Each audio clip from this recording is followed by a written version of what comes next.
3 o'clock. Thank you. To order. Mr. Williams, would you lead us in a prayer, please? Let us close our eyes in prayer.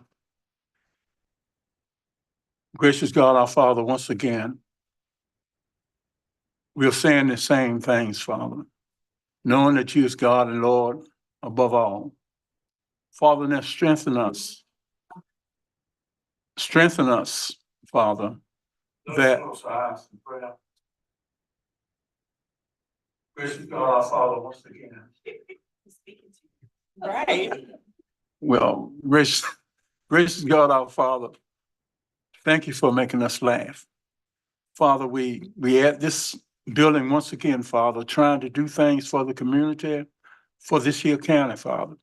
Strengthen us, Father, that the decisions that we have to make, that is understood.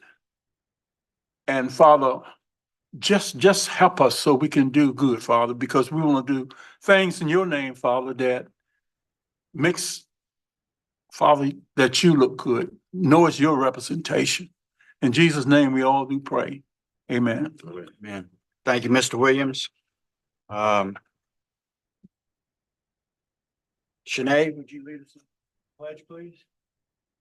Allegiance to the flag of the United States of America and to the republic for which stands one nation under God, indivisible, with liberty and justice for all. Right. Wonderful. Ms. Hammond, roll call, please.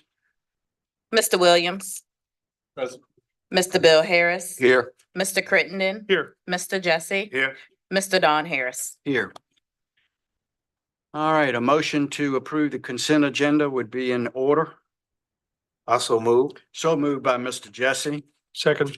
second by Mr. Crittenden. Roll call, please. Mr. Bill Harris, Yes. Mr. Crittenden, Yes. Mr. Jesse, Yes. Mr. Yes. Williams, Yes. Mr. Don Harris. Yes. All right, moving right along. Is there any additions or changes to the minutes? Seeing none, hearing none. Disbursements on page 20 to 39, payroll on 40 to 44. And next item is recognition award. Is Les Hockman here?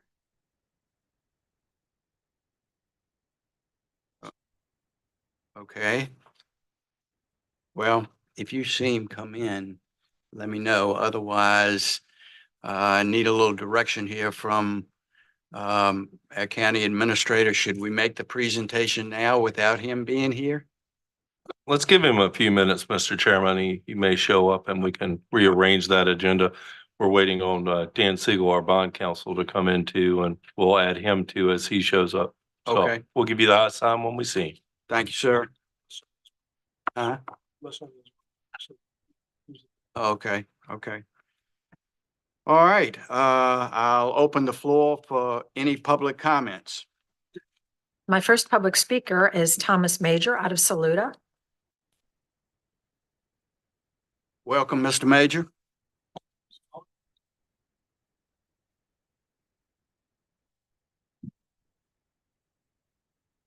Good afternoon, board members. For any of y'all that don't know me, I'm Trey Major, I'm a lifelong resident of Stormont. My family owns a significant portion of the property that adjoins the old landfill and the Thacker property.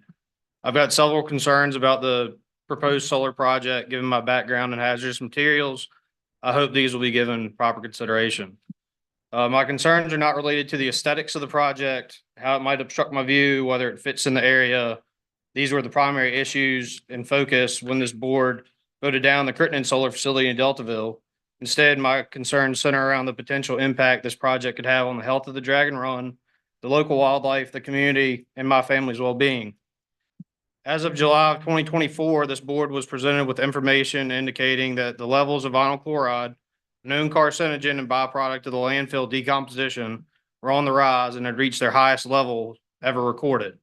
At that time, the board was presented with mitigation plans from the ARM group, but no action was taken and there have been no follow-up presentations since.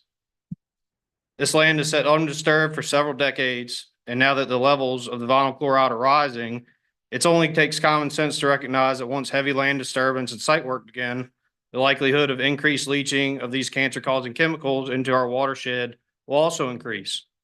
After all, the county owns these properties precisely because of the known ground and water pollution from the landfill. My request is simple. Before any further action is taken on this project, I urge the board to require verifiable data showing that the levels of these chemicals are decreasing. Decisions should not be made on the assumption that no news is good news. The county's comprehensive plan also states the Dragon Run is a top resource and should be protected accordingly. I can say without a doubt, this project is going to have an impact on the Dragon Run. I hope the board will take these concerns seriously. Thank you. Thank you, Mr. Major. Mr. Cardy? I do have, if Alice Luck was in here, she had dropped, I'd gotten this note, but I don't think Alice Luck is here. So I don't have any more signed in speakers. Anyone else like to speak? Seeing none, hearing none, I'll close the public comment section and move right into item 3, constitutional officers. Treasurer report is report only on page 46 to 50. Commissioner of Revenue report only on page 51. And I do not see Keith Hodges here, so we're going to move that item as well. Yes, Mr. Chairman, I think he was on the agenda just in case he could make it. If Okay. he wasn't going to be here this evening, he'll come in October. Okay. Okay, you might want to educate him that once we put you on the agenda, we expect you to be here. It'd be my pleasure to do that. Wonderful. Okay, moving right along, agency and staff reports. VDOT is a report only, 52, pages 52, 53. School matters, there's no report, although I see Dr. Sykes here. Is there any questions for her today? Seeing none, hearing none, thank you for being here. Moving right along, social services is a report only, pages 54 to 55. And item D is planning update, Dave Kretz. Oh, you were hiding over there. I didn't see you. Good afternoon. To refresh the board's memory, last month, we had some presentations that related to the Wake Boat Landing and some possible improvements.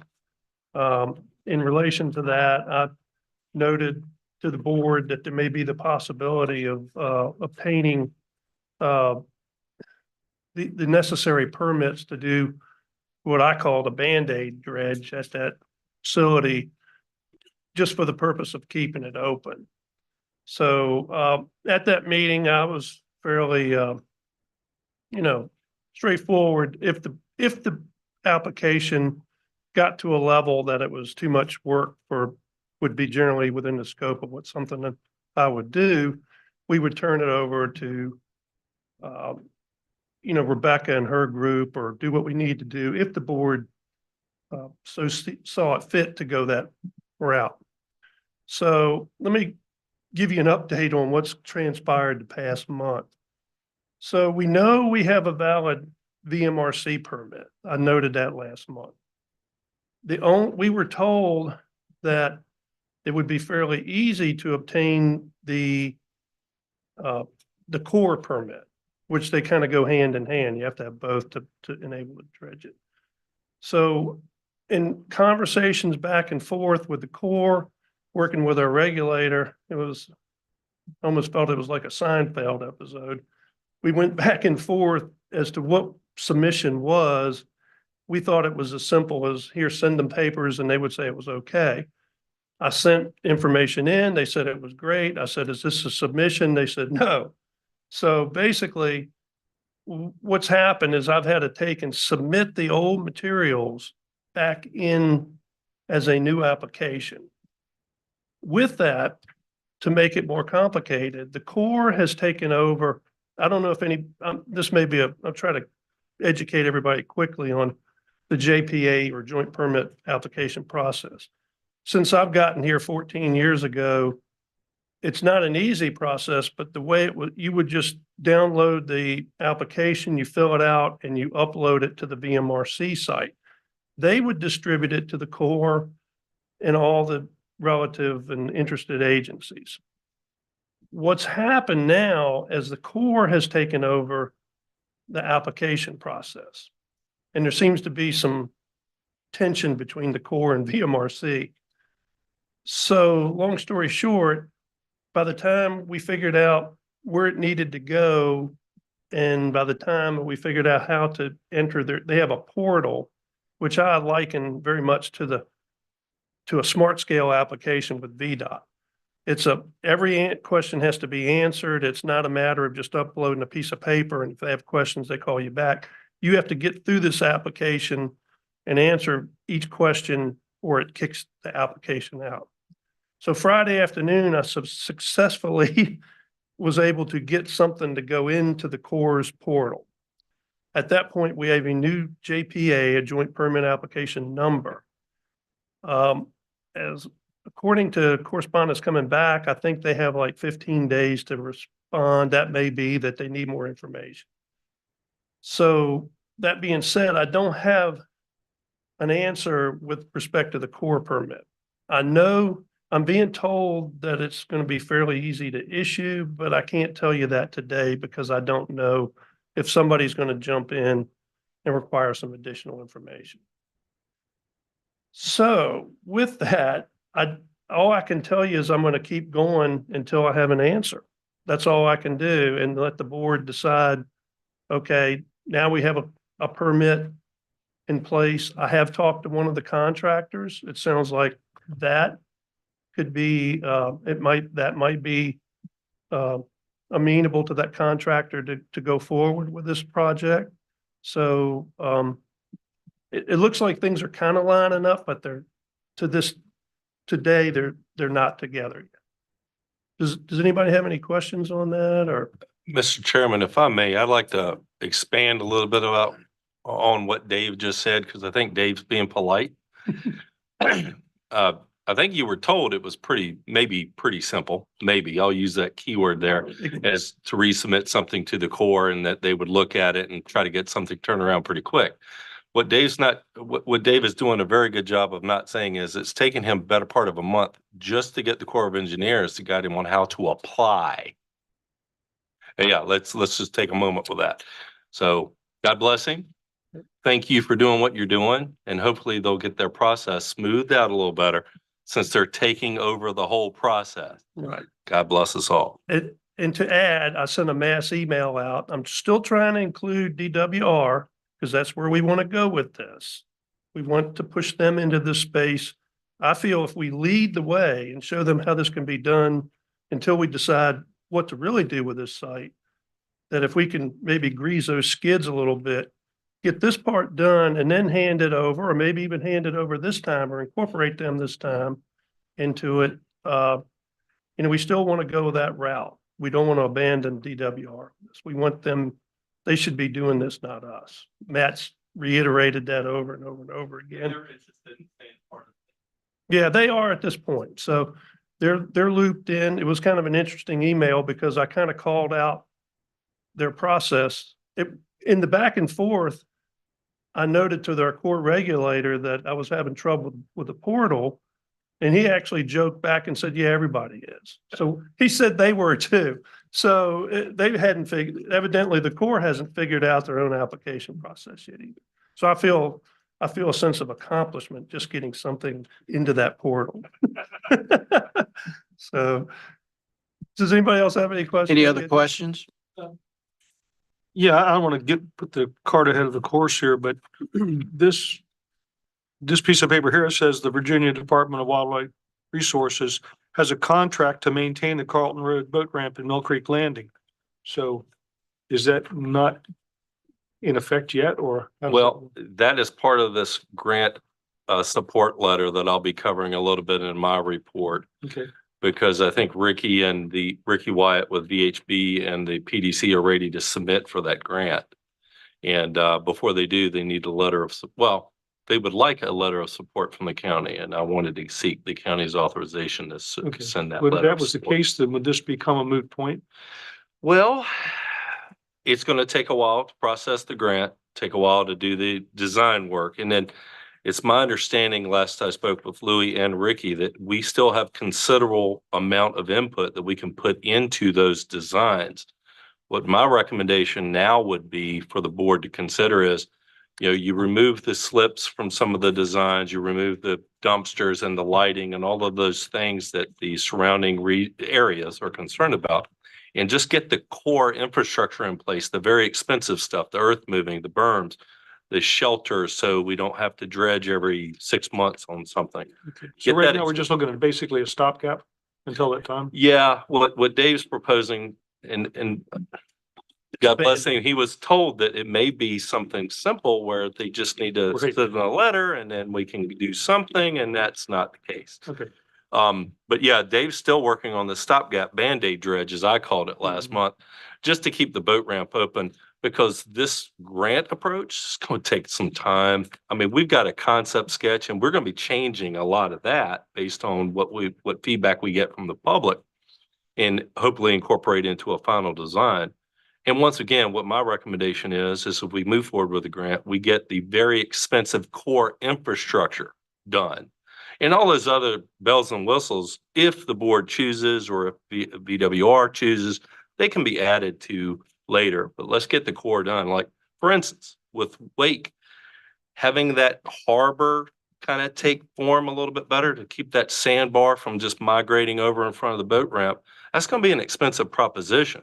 And inputting that, what do you call it, Dave? Where we're going to be digging the sand out of that pit. What's the nautical term for that? The sand reclamation pit, or Yeah. whatever we're calling it, where we're going to be maintaining the sand that's drifting over against the bulkhead. That's going to be expensive. So getting that infrastructure in place, getting that berm in place where machinery can go out onto the berm and track hoe that sand out of that maintenance pit, for lack of a better term, that's going to be expensive. And if we can get that done with a grant, we'd be that much further ahead. Yeah, I was just looking at the line that just said that they have a contract to maintain it. So I guess the contract isn't for this yet. For better terms. I'll look into that. I think when we had looked into that in the past, the contract had expired a few months. They may be renewing that contract if they get this grant. Okay. So that's kind of what I have to report on that. I was going to cover that under my report, but that's one less thing later, gentlemen. And to that point, I know DWR has a lease with VDOT to lease that spot, that property. That, I don't know if that's what you're referring to, or an actual contract, obligation to. Yeah. So, I'd like to say thank you for all your efforts on it, Dave. and Yes, Keep on, sir. I appreciate it. and I know you guys are getting calls on it, so we're trying to stay out ahead of it. I'll keep working at it. And by Thank you next very month, much. if there is more scope to the work, I'll hopefully I seem to be on the backside of the reporting curve on this, where it'd be nicer to have, we have a short, like you say, a short news cycle where we have to get reports quickly to you guys. So hopefully I find out something in time that I'm able to go out and find out, okay, now this is what we need to do. If I have to call in help, maybe get some prices for that. So you guys can, where you're going. That's my hopes. So, yes, sir. Yep. Thank you, Mr. Kretz. I know you thought that after the dredging project of Broad Creek, you'd have some time to relax. Yeah. Sorry, that's not the case. Yeah, this is about the extent of it. I'm gonna try to stay on the slow down on most of these. But this was, at the time, it felt like low hanging fruit, and it still may be, Right. but in Corps of Engineers world, there's nothing really easy that. Right. But it's part of the nature of the beast, and we'll keep plugging in. So, Thank you for all you do. yes, sir. Appreciate it. All right, moving right, we're down to item 5, regular agenda items. And A is the Constitution Week proclamation. Ms. Cook, you want to come forward, please? Thank you, Mr. Chairman, members of the board. I'm Carolyn Cook, Middlesex resident, live in Topping, one of yours. And we are here on behalf of our organization of 140 women, actually, in Middlesex, Lancaster, Northumberland. And you all were kind enough back pre-pandemic to adopt a resolution for us in support of Constitution Week. And we're organizing ourselves again, like other organizations. It's taken a little while to get back on track with where we used to be. So we're here again.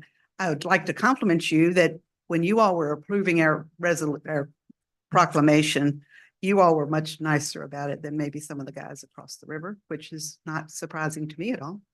But it's been Constitution Week since 1955. The DAR kind of got behind Congress and said, we think we should honor Constitution Week to remind everybody. And it's the 238th anniversary of the Constitution. So it was passed by Congress, Public Law 915 is in your letter, and then signed into law by President Eisenhower. So it predates most of us, or most of you all, maybe not us. And I have some of my ladies who've come here with us. We've got Saluda. Where is your district? They live in Wilton Creek, two of them. Hartfield, is that one of our districts? Okay. And then two of our organizations leaders who came from across the river in Lancaster, because they don't have, again, their people maybe aren't quite as nice as you all. So we're delighted to be here, delighted to bring you the proclamation, and hope you'll see fit. I would like to point out, we've put exhibits in the local libraries, including Urbana, with information about what Constitution Week means. We've put some pocket copies of the Constitution for people to take them if they want, because we take it pretty seriously. So be glad to answer any questions. Questions?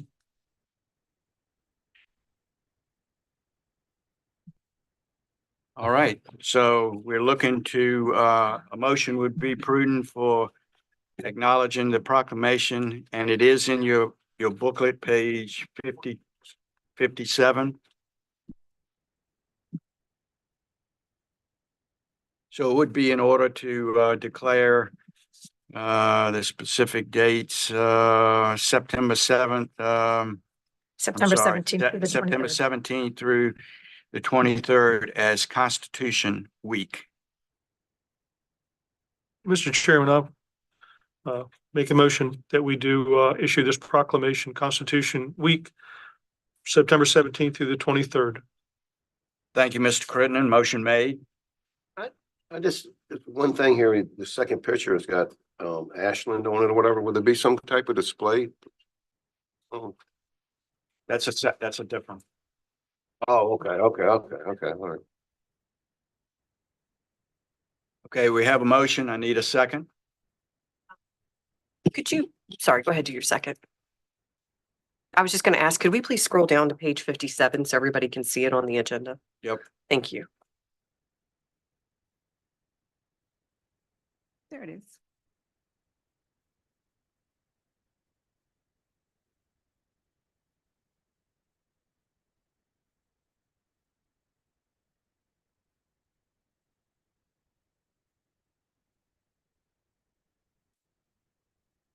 Yeah, that's for the Heritage Group.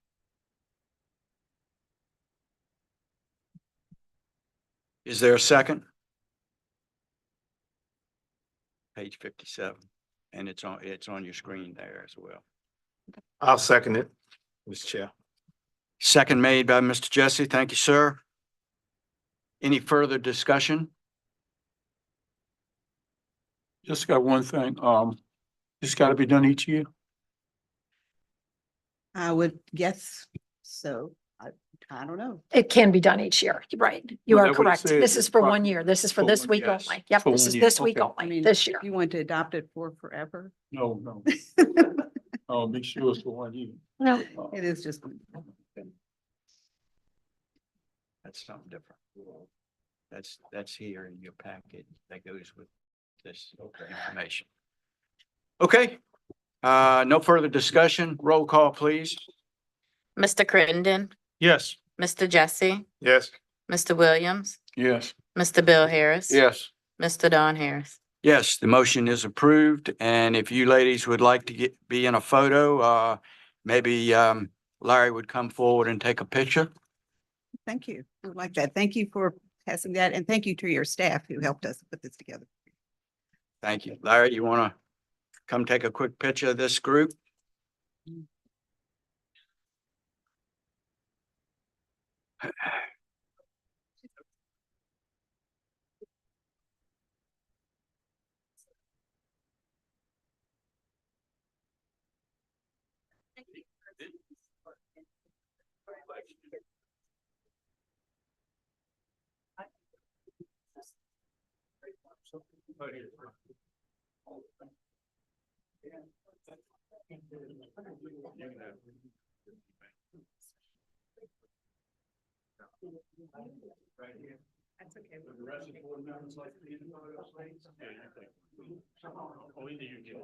Gentlemen, it's not often we get lovely ladies here to take a picture with, so take advantage of the opportunity.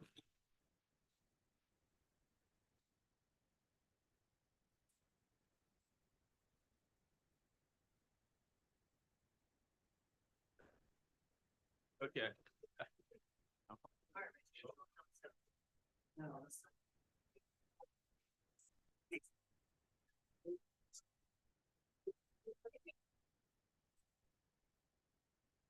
Like the ladies in the front. Ladies up front. Short people. Okay. I think we can see all of them. Ready, you nice and tall.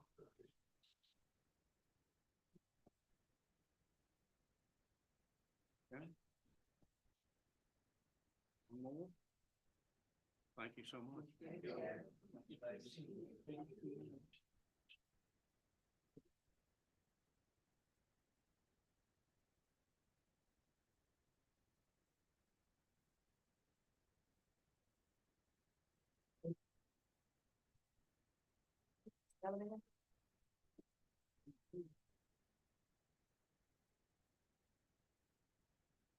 Okay.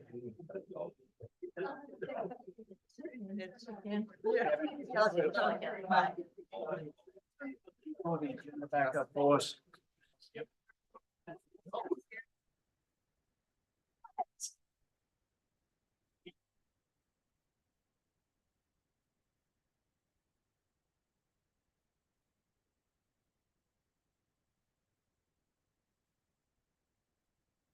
Scroll up a little bit. Thank you. That's good. Okay. Here we go. Back at it. Regular agenda items. Item B is the Heritage Committee presentation by Basada White.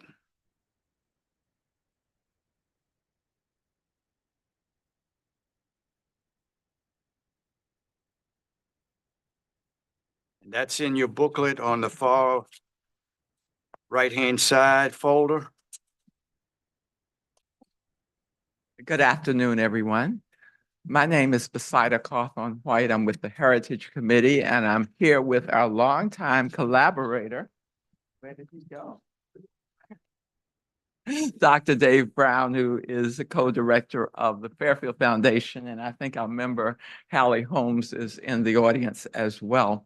So this is, for the most part, an informational report. There is one action item that we have, but we've been very, very busy since we last spoke with you, and so we wanted to bring you up to date on some of the things that are going on.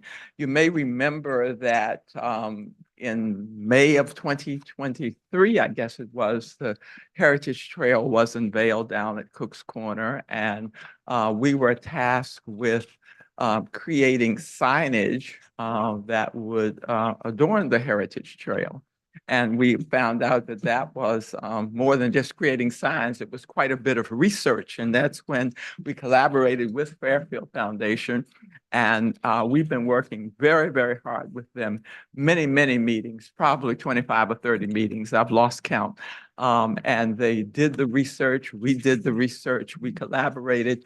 And we have put our heads together and come up with 6 substantive signs that would be on the trail. And the trail is to tell the African-American history of Cook's Corner. So there's one on education, religion, civic engagement, health, entrepreneurship, and recreation. And then there's an introductory sign that has a map and that kind of thing. And so we are, just this morning, we met on the trail to look at how we would space the signs on the trail, and we put some designations there. And so we are really in high hopes that the signs will be installed certainly before the end of this calendar year. So we're really excited about that. And I sent to Ms. Hammond just late on, she has a picture that we can show you of a similar sign. I think it's one in Ashland, Virginia. And then we've given you a sample of one of our signs that I think it's the education sign. So I would be happy. Is there anything else, Dr. Brown? So I would be happy to respond. We would try to respond to any questions you have about the Heritage Trail signs. Is the Heritage Trail signs, you said there would be 6 on the trail, is that correct? Yes, And that's you'd correct. have a main one at the beginning of the trail? There's an introductory sign that announces the trail and will have a map and talks about briefly about the Heritage Committee, Fairfield, the Some of the creation. historical of- context? Yes. Okay. And then the 6 substantive areas are the ones that I mentioned. I think what you have in front of you is the draft of the education sign. And what about on Route 33? We had not talked, I don't think, about a sign on Route 33, but if there should be one, then that's something. Yes, sir. In some of the previous conversations, the idea was to start with the trail signs and then to focus on how to get directional signage that brought greater attention to the trail. And so we've talked about it with Matt, and we've thought through first the choosing of the color schemes for the signs that will be on the trail, and then trying to have something that complements those as a secondary build out of the overall scheme. So that folks don't think it's just a commuter parking lot or anything. It's actually a trailhead, and that using signage on the main road would help essentially advertise and bring people to it who are looking for it or who just stumble upon it. Okay, so I'm confused a little bit. Clear that up for me. So is that part of what y'all's group is going to do, is the eventuality of looking at signage on 33 as well? If the county would like assistance with it, we would be happy to provide it. And technical assistance with it, whatever would be necessary. It was not part of the original agreement, but we don't want that to stand in the way of having good connectivity between the community and the trail. Okay, the original agreement, though, did not specifically say how many signs you were going to put where, at least of what I'm aware of. In the previous update. When you speak to the original agreement, we provided funds for signage, and particularly for the Heritage Trail and or whatever else that you guys may deem necessary. My only point to the whole thing is we're trying to market the Heritage Trail for tourism opportunities with a variety of sources to do that. And for me, not being as GPS savvy as I should be, I tend to rely on signage. So when I drive by and see that, it would indicate to me, well, I think I'll go in there and look at that. So I think we may be missing an opportunity without some sort of discussion of signage on 33. Doesn't have to be as large as the signage on the, the beginning of the trail, but I would think that would be something you'd want to think about as well. We're happy to. Absolutely. Okay. Questions? You made mention of a request. What does that entail? 'Cause Yes, so the I must request have is missed the that. following. You may recall also that we have been working on historic designations for the St. Clair Walker building. And this is something that's been a 3 or 4 or 5 year process, actually. And so in the 2024, St. Clair Walker High School District was put on the Virginia Landmarks Register. And it's St. Clair Walker District in that it includes the Rappahannock Central property across the road. Just this year, in the spring of this year, that went to national. And so St. Clair Walker School has been placed on the National Register of Historic Places. The national designation only includes the St. Clair Walker side of the road and not the Rappahannock Central. So our request to you, and you have, I think, in your packet, the URL to the site to read about it. I think you may have that printed out as well, that describes the designation. I think that brings us to 3 designations in Middlesex County: Christchurch, the Saluda Historic District, and now St. Clair Walker. So our request is that we would like to put metal plaques or bronze plaques on the building, the original St. Clair Walker building that's now the Cook's Corner office complex. And so we've sent you examples of what those plaques look like. We'd like to get one for the national designation and one for the state designation. So To be Dr. placed Brown, on the administrative building, which placed was on the old, building, yes. correct? Pardon? I say correct, to put signs on the St. Clair Walker Yes, administrative building. yes, that is correct. That is our request. Okay. Is there any chance of going back and trying to get the property across the street included in the National Register as well? I'm gonna defer to Dr. Brown on that one. Sometimes the state's Historic Preservation Office and the National Park Service don't agree. 99% of the times I've seen it across my 30-year career, they do. In this case, they didn't think that there was enough integrity for the campus on the south side of the road because most of the classrooms were torn down. It's the cafetorium, which is really both a gem and an amazing piece of architecture, but also part of a larger ensemble of buildings that is one of only a handful that remain. And so the Park Service got really hung up on that for reasons that the representatives in the state of Virginia, who are in charge of verifying whether or not something is worthy for the list, didn't find a hang up at all. So at this point, I'm applauding our representatives in Virginia for recognizing its history and integrity, but it may take a changing of the guard at the National Park Service, Okay. which is not correlative to anything currently in politics. It's just age and people have specific opinions at this stage. So maybe 10 years from now, we could go back and ask for an addendum. That's been done before. I've done that in my professional career, and it might be included. But yeah, I'm proud of the state for recognizing the southern campus. So we're looking at 3 brass plaques, 2 for the state and 1 for the national. Two brass plaques. Plaques, one for the One state for the and- National Register of Historic Places and one for the Virginia Landmarks Register. And if my memory serves, you were thinking maybe putting it on this corner of the building right here. But the building across the street is a state landmark. Can we get a state plaque to put on that is what I'm wondering. Well, that certainly, that could be a 3rd plaque, yeah. That'd be a great idea. Yeah. Because the cafetorium is really a quite fantastic building. Yes, you could put a plaque on that, but it would just be the state plaque, as you had mentioned. Okay, and does these 2 plaques fall under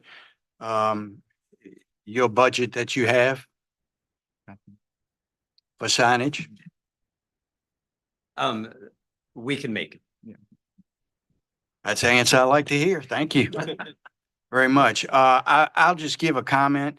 I think the cafetorium across the street, not to say that it should or it shouldn't have some sort of designation, but we're still as a county evaluating what we want to do with that building. And I know there's some restrictions if it's on the historic registry of what you can do and what you can't do there. If it's a historic landmark, yes, sir. Speak to that. I'm happy to. I didn't want to interrupt. No, go ahead. So the designation at the state level, because there's no correlation with local zoning, Okay, does not put any conditions on the Okay. use unless the county wanted to pursue funding that would be supportive from the state in the Gotcha. process of restoration. yes, So it's carrot and stick. But you don't ask for the carrot, you don't get the stick. Okay, okay. I got you. Okay. That may be the quote of the month right there. That's good to know. In our deliberations and discussions of what we may or may not want to do with the cafeteria. So thank you very much for both of you being here today, and your explanations to our questions. We appreciate that greatly. Anything else y'all want from us today? Well, we want that permission, of course. And then the other thing was just informational. We wanted to just let you know that the Heritage Committee has been Appreciate that. very busy also with programming. And so it often seems like the northern end of the county is forgotten for cultural and humanities kinds of things. And so we did have a program back up in November, I guess, that we held at Union Shiloh Baptist Church, as was to celebrate African-American heritage and history in Middlesex County. And one of our own, Dr. Randolph Lattimore, used to be superintendent of schools a couple of places in the area, was the keynote speaker. That was highly successful. We've shared with you the press release and the Yes. program and all from that. And then we partnered with a number of organizations, including Fairfield Foundation. We were funded by Virginia Humanities in part to do a Juneteenth program in which we were able to discover that more than 80 men, African-American men, fought in the Union Navy and the Union Army and the United States Colored Troops during the Civil War. And so we had a wreath-laying ceremony. We laid wreaths at Grafton Baptist Church, First Baptist, Harmony Village, and Antioch, and celebrated that achievement. So we just wanted to let you know that we have been busy. Thank you very much for all that information. I found it quite interesting in reading some things that I didn't know. So thank you for that as well. Mr. Chair, So I would like to say something. I appreciate the Heritage Committee and Fairfield Foundation for all the hard work and that you have done in Middlesex County here. I'd just like to thank you for absolutely, that. absolutely. A motion would be in order to approve the placement of 2 signs on the administrative building. I so move. So moved by Mr. Jesse, Second. second by Mr. Williams. Any further discussion? Roll call, please. Mr. Jesse, Yes. Mr. Williams, Yes. Mr. Bill Harris, Yes. Mr. Crittenden, Yes. Mr. Don Harris. Yes, motion's approved. Thank y'all for coming. Thank you so very much. And let me just make sure that we're straight. So then are we free to, with our advisors and consultants, figure out the placement on the building, or do we need to come back for your guidance on that? Mr. Walker, you got opinion? I think we could work with them. Administration could work with them on placement. We had talked briefly about it in a committee meeting with the historic marker being located by the sign for the Cook's Corner office complex. Someplace in this area may be a good idea, but we'll work If we with can Dr. work with Brown you on that, that'd be and the great. Heritage Committee. Yeah, we'll find a good place for it. Please work with Mr. Walker on that. Okay, Yeah. thank you. Thank All you very right. much. Y'all have a great day. Thank you. Kevin, agenda, please. Yeah, I'm trying to get to it. There we go. Okay, there we go. Okay, contract item C, 5C, contract approval, AirTech Solutions, Inc. for JDR office space. Mr. England. Yes, sir, Mr. Chair, members of the board, thank you for the opportunity to be before you today to ask about this contract award. I did want to recognize Ms. Deanna McKinnon is in the audience today. She is the clerk of the JNDR courts, and this is a project we're doing for her. They brought this to the administration's attention before my time here, and it was able to get into the budget. And now we're at the point where we have put a plan together and put it out for a bid, and we received bids for that. So in your packet starting on page 58 is the summary. And just to recap, we did put the IFB on the street July 10th. And it's for improvements that include removal of an existing interior wall to enlarge the space for the JNDR clerk's office, to create some more space for file storage and for office functions. Construction will be planned to be completed over a 2-week period. They're able to relocate while we do that. And we certainly will coordinate with the sheriff's office, court security folks, and the rest of the occupants in the building to minimize disruptions. Funding for the project is in the appropriated FY 26 budget. We did receive 2 bids when we opened them on August 7th. The low bidder was AirTech Solutions at $30,633.27. What I'm asking for you today is for approval of a standard contract and purchase order for administration to sign that, for awarding that to AirTech Solutions for $30,633.27. So that then I can work with them to schedule and get this done, hopefully before the end of October. Completed by October or started in October? I'm sorry, I didn't hear. Completed by the end of October. Okay, That's our goal. wonderful. Good. And you're in agreement and our county attorney is in agreement to use AirTech Solutions? Yes, Mr. Chairman, I'm in agreement in the sense that I've reviewed the proposed contract. That's what I'm asking. Oh, yes, sir. Yes, sir, I have. I've reviewed it. Chip and Emery and I've worked on it, and I think it's ready for your review. Any further questions for Mr. England? Help us with a motion. Absolutely, Mr. Harris. So it would be appropriate for the board to authorize staff to execute the contract with AirTech Solutions, Inc. for the amount of $30,633.27 for the renovations to the JDR clerk's office in the Middlesex County Courthouse. So moved. So moved by Mr. Bill Harris, Second. second by Mr. Crittenden. Any further discussion? I'll call. Go ahead. And the purpose behind this is to enlarge the space in the office. Yes, sir, Mr. Williams. Their space currently is limited. This Okay. is expanding or taking interior wall down to combine that space with an adjacent room that's a attorney-client room that's not being used currently. Okay.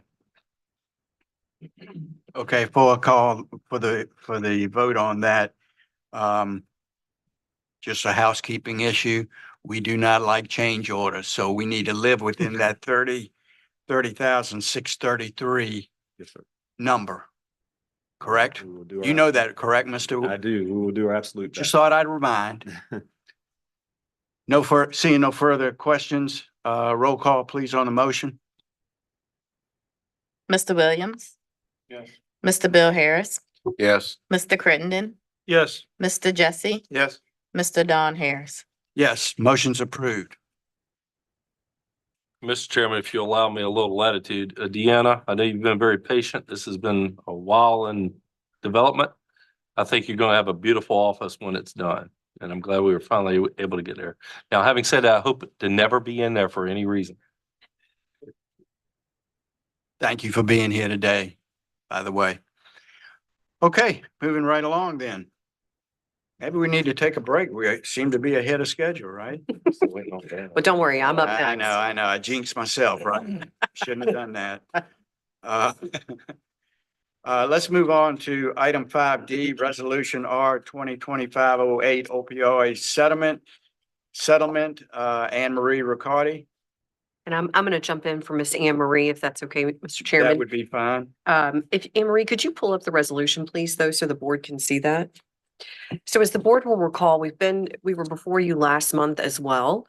As more and more of these companies go through the bankruptcy process, they are joining this national bankruptcy class that the states are involved in. And the Attorney General's office notifies us and says, hey, we've got another one. In order for you to receive a portion of those proceeds, you have to adopt a resolution, and then I execute documents on your behalf. And so this is just like we did last meeting. It's another small company, but every little bit counts. And so it's the exact same resolution. We've just inserted another corporation into it. And we are recommending and asking that the board please adopt Resolution R 2025-008.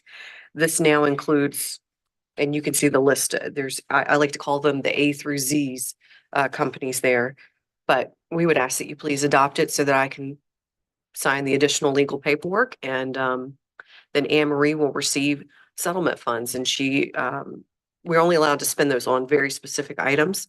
And we follow those rules strictly. Happy to answer any questions. Any questions? Or discussion? Seeing none, hearing none, a motion would be in order for R 2025-008 So on moved. opioid distribution funds. So moved by Mr. Wayne Jesse. Thank you, sir. Second. Second by Mr. Bill Harris. Any further discussion? Roll call, please. Mr. Bill Harris, Yes. Mr. Crittenden, Yes. Mr. Jesse, Yes. Mr. Williams, Yes. Mr. Don Harris. Yes, motion's approved. All right, let's see where we are here. Landfill solar update and recommendation, Anne Marie Riccardi, pages 83 to 94. All righty, I'll try to tackle this one. Back in April, we issued a request for proposal for a solar lease opportunity. This was because it had been previously suggested that the landfill would be a great place to have a solar facility. Oh, there's magic happening. Gotta block him a few here. No, that's okay. I knew you were trying to bring him up. Okay. I'll wait, no worries. Anyways, we issued an RFP. We received two proposals. CI Renew and Dominion were our two proposals. And they were rather complicated. Came back to the board. We said, can we get Berkeley Group, who helped design the request for proposals, can we get them to help us evaluate the responses? And they did. They actually gave us it's approximately like 10 pages or so, response of why they would recommend Dominion over CI Renew. The committee, which included me, Chip, and Mark, I forgot who was in there, me, Chip England and Mark Longest. We reviewed what the Berkeley group said, along with what our thoughts were, and still agreed that based on everything that was in there, Dominion would be the best group to partnership forward with a solar facility lease opportunity. We certainly don't have enough at this time to bring forth a contract, of course, but we wanted to get permission from the board to at least begin negotiations with Dominion Energies to lease the landfill and Thacker property for solar energy development. And Mr. Chairman, we have Michael Zahner online with us from the Berkeley Group. We did ask him to attend remotely. I believe he's in North Carolina. So we thought, instead of having him come up, but he is there, and he is, Michael, I didn't know if there's anything you'd like to add to Anne Marie's presentation before the board has questions. Can you all hear me okay? Yes, sir. Loud and clear. Great. Excellent. No, it was a pleasure to work with the county and staff on the RFP and then evaluation of the responses. I'm happy to walk through any of our evaluation, but I think it was readily apparent, especially once we asked follow-up questions of the two respondents, that Dominion of the two responses presented the most compelling proposal for the county to consider, both financially, but I think ultimately from a performance standpoint as well, given their experience. Okay, questions? I have one. That's probably not truthful. I probably have more than one. I understand there's been a change at the federal level on as it pertains to solar farms, and that some of the subsidies that were available are no longer available. Can you comment on that? I can, and we addressed this principally on, if you have our memo that was updated on August 27th, and this was something that was referenced in CL Renew's proposal originally, and we asked follow-up questions, and they provided some response to that. So we do address that in several spots. On page 2, we've struck through some original information regarding the price proposal offered by CL Renew and provided updated information that's underlined there, and also addressed that on pages 3 and 4 of our memo. But essentially, due to the Big Beautiful Bill Act, the One Big Beautiful Bill Act, there will be tax credits that are being removed from projects that were offered by CL Renew and similar companies. Essentially, that investment tax credit was a 30% investment tax credit. Based on the additional information provided by CL Renew, since that goes away, since they lose that tax credit, their offered lease rate is essentially cut in half, which we calculated would reduce their original proposal, would have netted a total of $2,824,319.95 in lease payments, and that would be reduced to only $1,412,160. Originally, CL Renew's financial package was more compelling, was higher than what Dominion offered, but with that change, it reduces the value of their lease payment package to less than what Dominion has offered. Follow up to that question. Cleared up for me in my own mind, because I know the bill passed, but my understanding that it doesn't go into effect until some time frame 2026, and I'm not sure exactly what that is. Correct me if I'm wrong on that. And secondly, my understanding was if your project had got started or you had gotten the equivalent approvals, et cetera, that you still would be subject to the 30% or not be with the 30% decrease. Am I correct on that or not correct on that? You are, and I'm not too up to speed on the timeline, but you are correct that there is a grace period, a horizon during which projects that are in process likely would continue to benefit from the tax credit. But our understanding is, given where we are in the process and the timeline, that CL Renew does not expect to proceed with development, permitting, et cetera, within the time period that would allow them to benefit from the tax credit.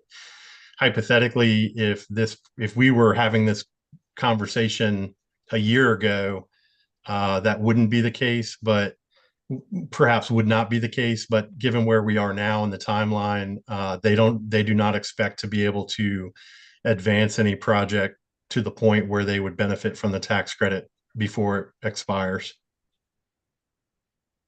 Okay. Contractually, if there's some continuation on that, et cetera, how would that affect their contract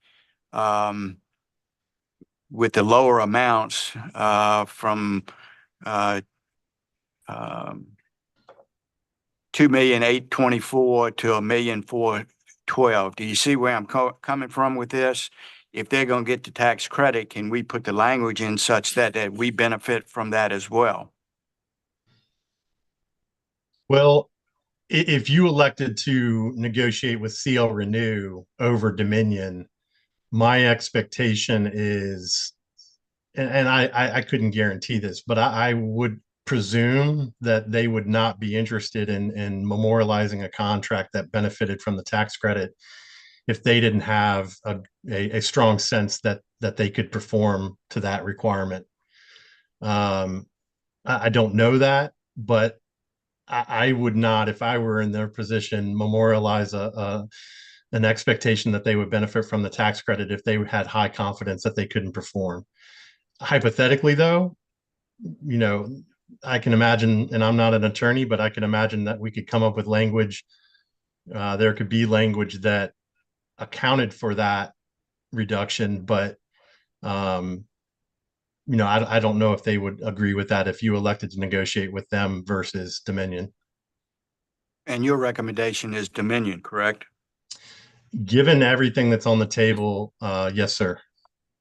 Well, I would think it'd be prudent for you to at least discuss what that means for Dominion or not.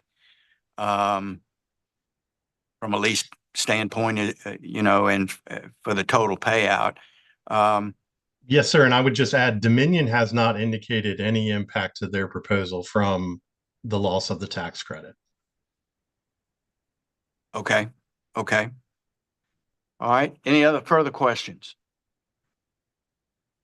So we need a motion to pursue with Dominion through you guys in the county. Is that the motion? I believe what we're looking for, Mr. Chairman, and Michael or Anne Marie weigh in if you have some other thoughts, is that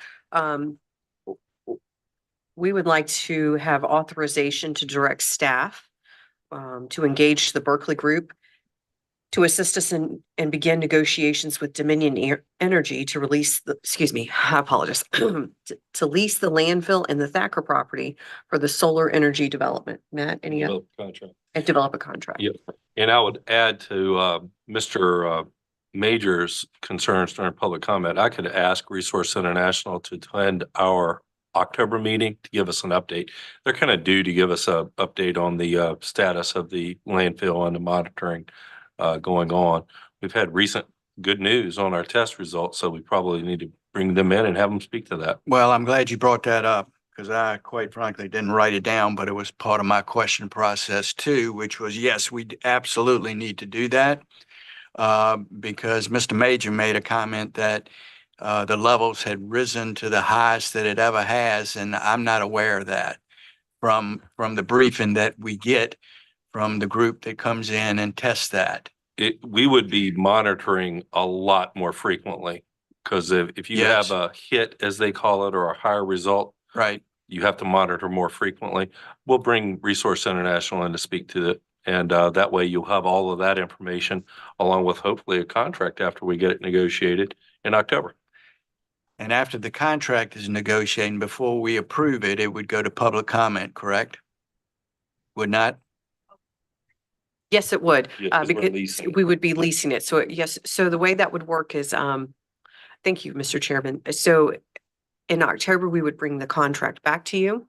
If the board said you were on board with it and then we would need to also send it to public hearing. Now, we can either have it at public hearing in October or November.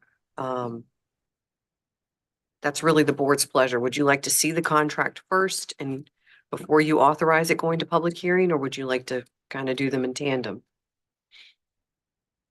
What's the rest of the board members' flavor for that? You'd Like like to see it? Okay, so break it up. That's absolutely fine. So Yes. in October, we'd present you with the contract. If you are in agreement, you would direct us to send it to public hearing. And then in November, you could execute. Got you. And I assume that part of the permitting process would be to get DEQ's approval as far as drag and run and that sort of thing. Oh, yes, sir. Yes, sir. DEQ will be our new favorite abbreviation. Excuse me. Mr. Kretz is also reminding me that there is also a zoning component to this as well. But this is all stuff that for example, if Dominion, after it does all of its research and determination and studies that it's actually going to go forward, we would have to talk about, there'd have to be an application for a special exception, right? But that's like about 8 carts before the horse. We're not there yet. Let's first get to a place where we have a ground lease to even start to review the project and vet it to see if it's going to be viable. Okay, so help us with the motion, please. A motion to authorize staff to engage with the Berkeley Group in negotiations with Dominion Energy to lease the landfill and Thacker property for a solar energy development project. So moved. So moved by Mr. Jesse. Thank you, sir. Second. Second by Mr. Crittenden. Thank you, sir. Any further discussion? It is important to have that information on the monitoring information that we have as well. That's major important. Yes, sir. Okay. Any further discussion? Roll call, please. Mr. Crittenden, Yes. Mr. Jesse, Yes. Mr. Williams, Yes. Mr. Bill Harris. Yes. Mr. Don Harris. Yes, the motion to move forward is approved. Okay.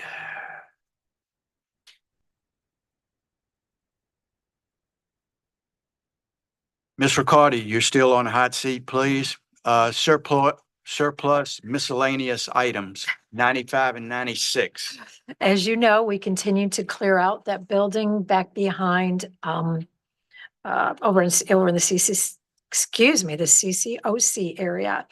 I don't want to be seen as just discarding things without having the board approval. Therefore, what we have in front of you today is 2 sink basins, 1 typewriter, 11 file cabinets, and 1 high-frequency transmitter. We will probably, based on the condition of these, we will probably put them in bulk on Gov Deals, see what goes. The last time we put stuff out there, I think we did get a low bid or a high bid that was about $50 on something. We're not going to get much. And if we don't get anything, we'll just take them either to the metal surpluser or to the landfill. But anyway, at this point, we just request that you declare items surplus and authorize staff to dispose of them appropriately. And we'll keep bringing Questions? these back. Anne Marie, is it true? I heard a rumor that Hemingway used that typewriter. I don't know if that would affect our bids we may get, but I just wanted to ask that. Is that rumor true? It's only what we've heard. Okay, so we're gonna empower you for the surplus miscellaneous items to do fit with how you see to do fit with those. Mhm. Do we need a motion for that? Yes, please. Okay. Somebody make one. So move. So moved on the motion by Mr. Williams, Second. second by Mr. Crittenden. Any further discussion? Seeing none, roll call, please. Mr. Jesse, Yes. Mr. Williams, Yes. Mr. Bill Harris, Yes. Mr. Crittenden, Yes. Mr. Don Harris. Yes, motion approved. Okay, Anne Marie, still Still you, me. citizens appointments, please. All I have is 2 vacancies. And one's in Jamaica District, one's in Pine Top District, and I don't have any applications for approval at this time. Without going to that page, the planning commission is for the Pine Top District, is that correct? Okay, you, I wanted to make a correction. Yes, there are 2 open positions for a planning commission. I only listed 1, but there are 2. is the second one in the Pine Top as well? Yes. Both of them are No, Pine Top? no. Pine Top's up there. Pine Top is there. We just left. Where's- Mr. Chairman, where's eloquent Pine party Top? is Is that whispering in my Deltaville? ear. You What? have a vacancy in the Saluda District for planning commission. Yes, Saluda. Saluda District, That was who that? Gordon White, excuse me, Gordon Jones. Gordon Jones, okay. Yep. So Okay, there's planning commission there. all right, great.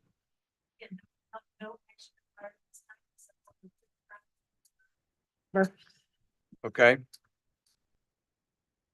And I don't think we tried to match it with the district of who left, but that's not, we don't necessarily have to do that. Oh, do we? Okay, okay. All right, wonderful.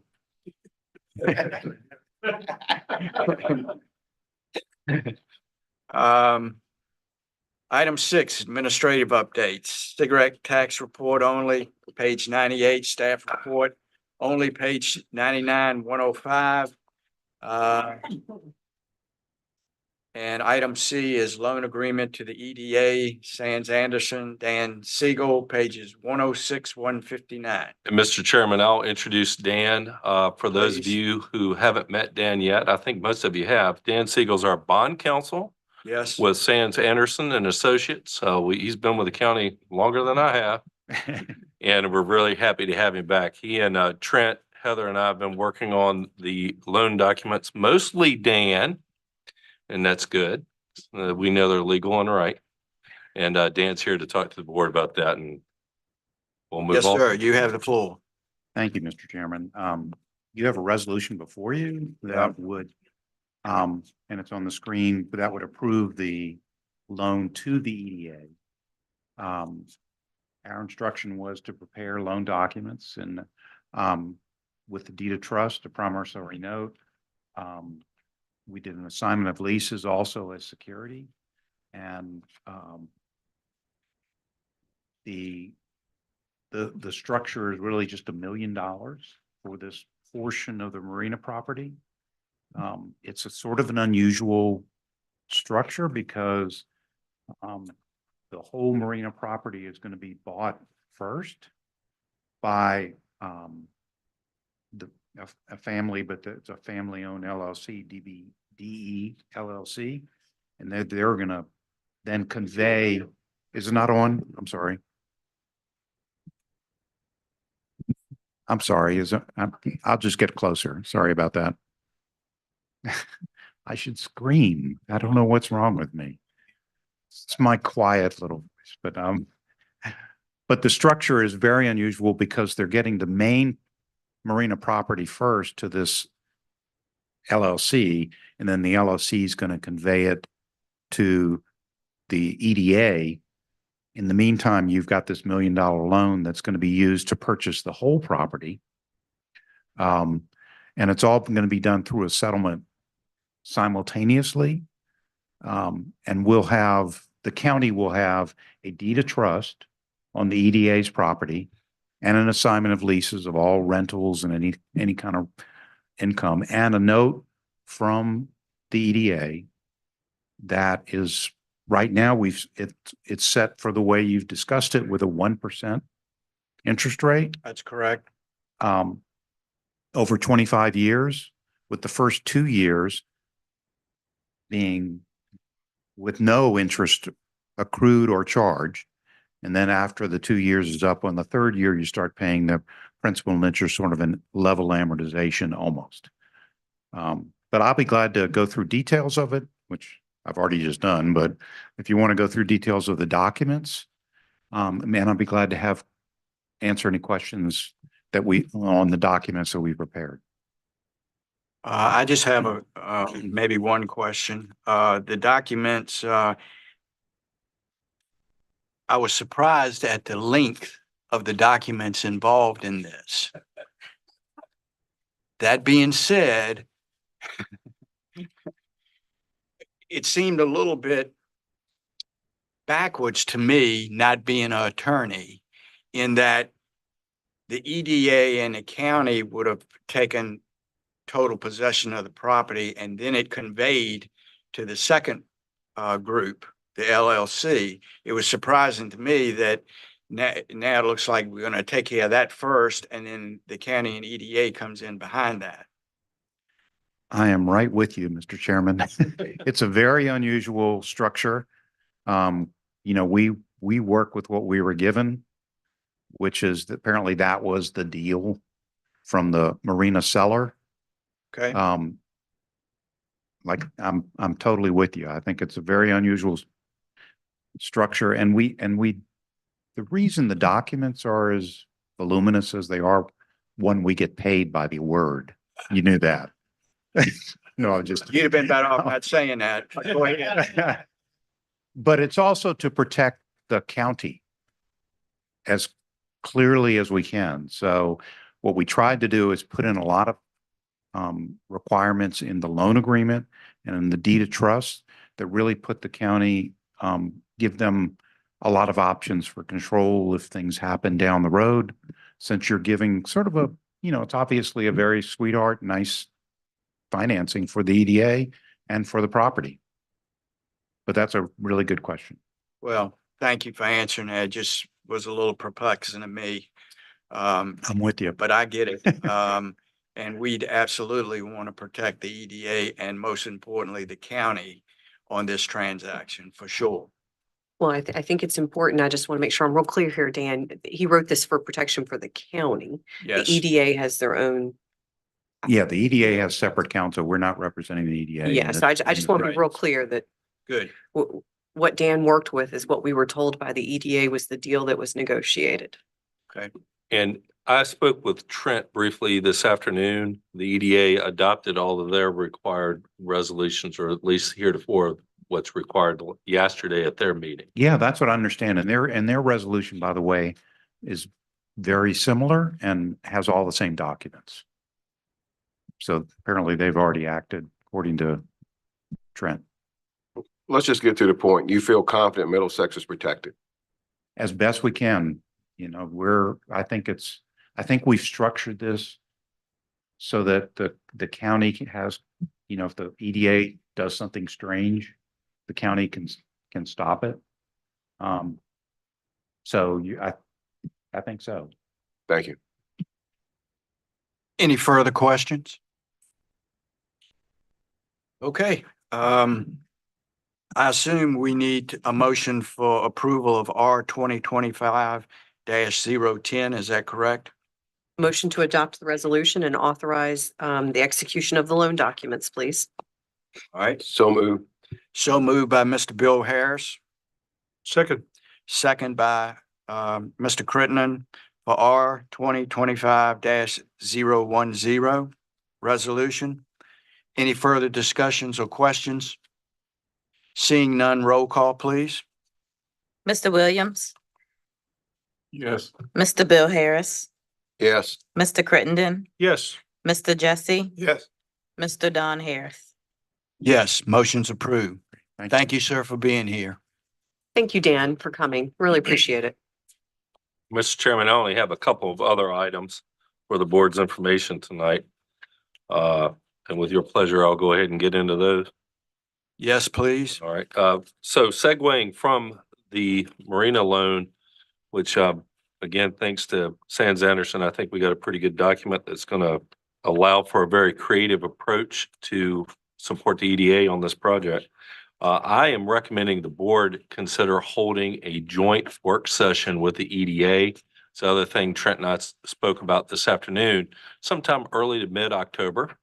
We have a joint work session already scheduled with the school board.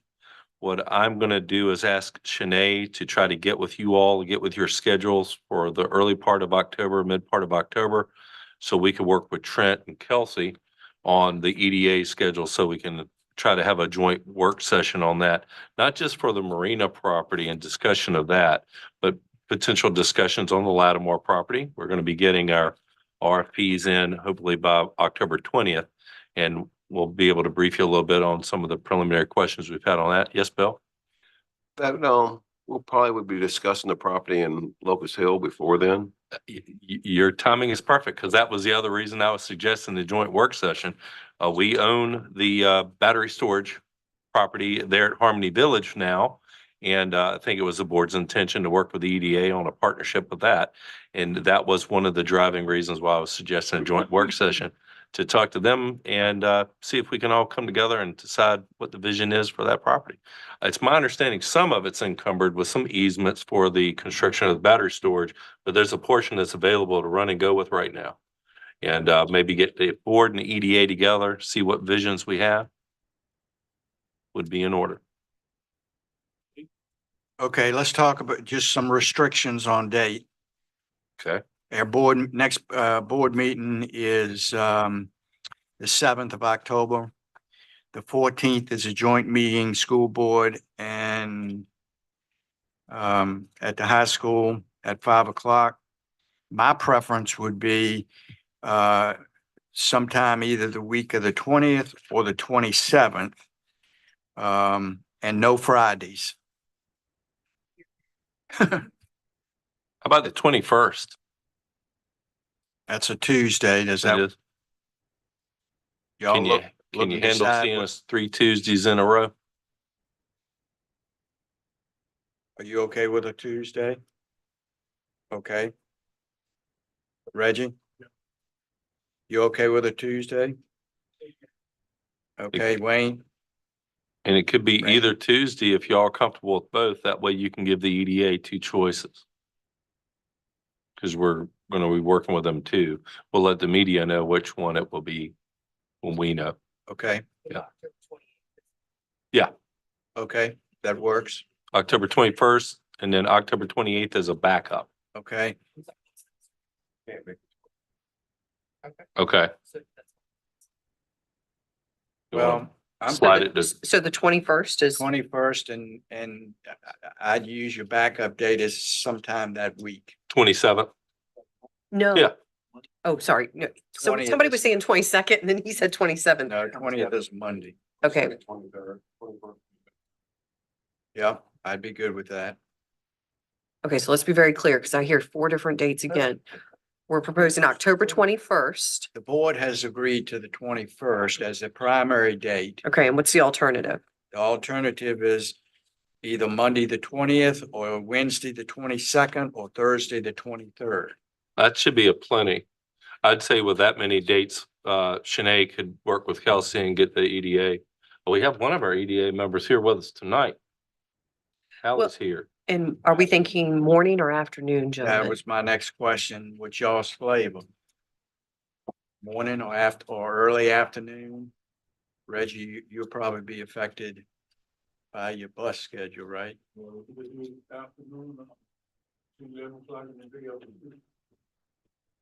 I'm When do you good want with to do it, that. Wayne? Wayne, you okay with that? I guess I can be flexible. What's your primary? Would you prefer I'd afternoon? rather have it in the evening. Okay, late afternoon? That's right. Majority vote. Well, I'm good. We're trying to accommodate you today. What time would you say when you say late afternoon? You want 4 o'clock? Okay, You all guess right, I forgot. What you talked about. so 5 o'clock? 5 o'clock. Okay,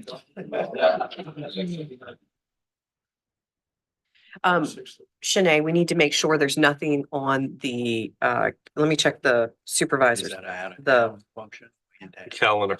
Thank you. Those are the words I'm trying to get out and I can't. Well, if you gotta leave, if you there, if I'm there. All right, the dates were the 21st, the 20th, the 22nd, and the With that, 23rd. okay. Okay, so while y'all have your calendar I think we're good. mindset going, I'll segue into the next item. We've been invited by the PDC in King and Queen County in particular to attend a tour of an advanced manufacturing. And I think I got their website pulled up over there. Emery, if you could pull that up. Advanced Manufacturing Center in Danville, Virginia. While that's really great, and we'll probably look at that, the main reason that we are interested in this is for a vocational center that they have vocational and training center that they've tucked in behind this.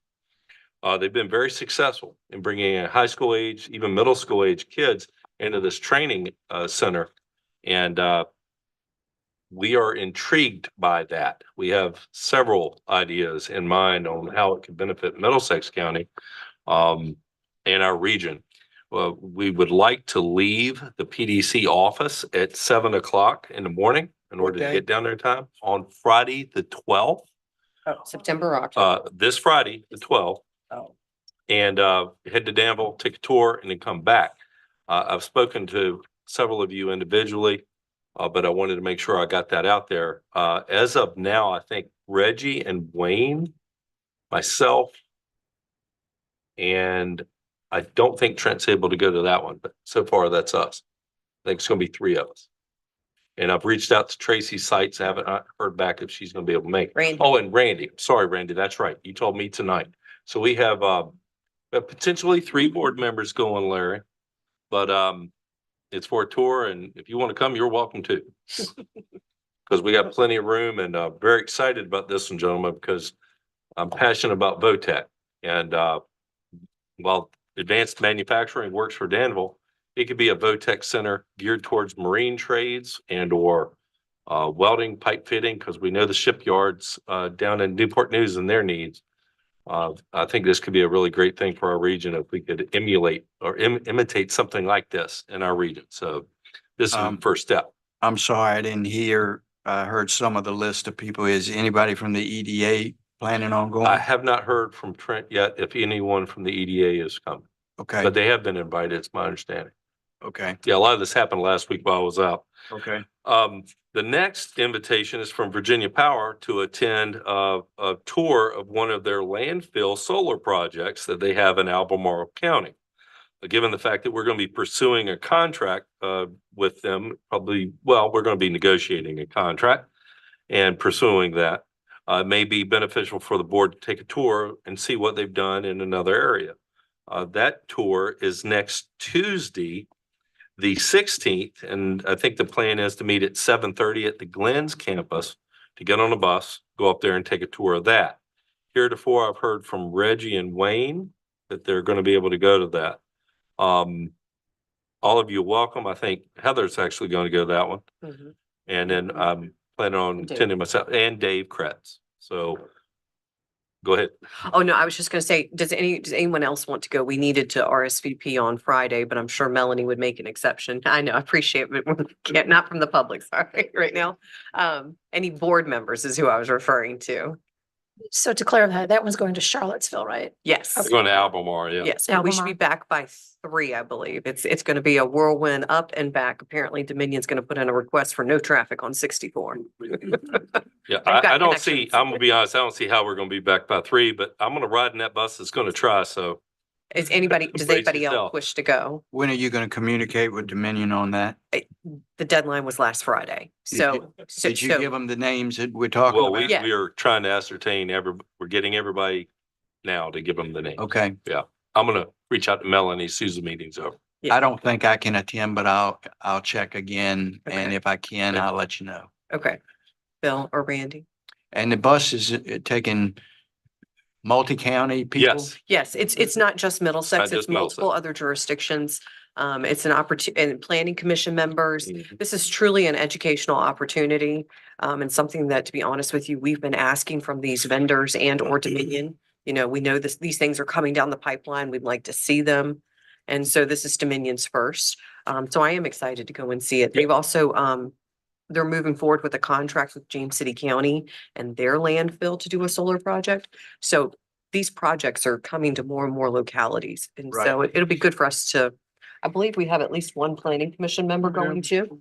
Carolyn's gone. So we're really looking forward. I'm not sure what it says about us that we're excited to go to a landfill to look at solar panels, but we are. Maybe I need to work on I getting the think light. it demonstrates how boring our job is, maybe, I don't know, but it is exciting. I know Melanie's watching. We're excited to be with her team and meet everybody. Once there.